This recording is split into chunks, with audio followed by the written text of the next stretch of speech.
আজি বহাগৰ প্ৰথম দিন আমাৰ আজি মনত বহুত দুখ লাগিছে যে গোটেই পৃথিৱীত আজি কৰোনা ভাইৰাছ আহি পালেহি।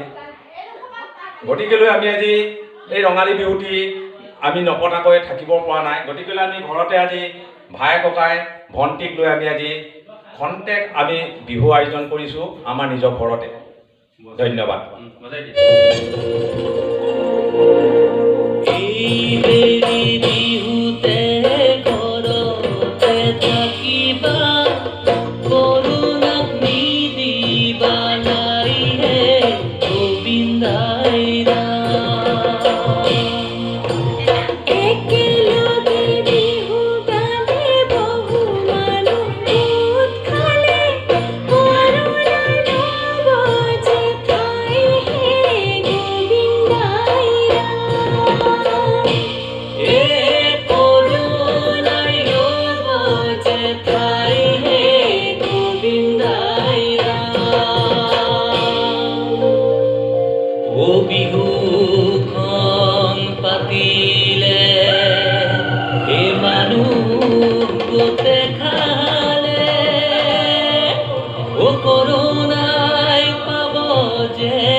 জীবন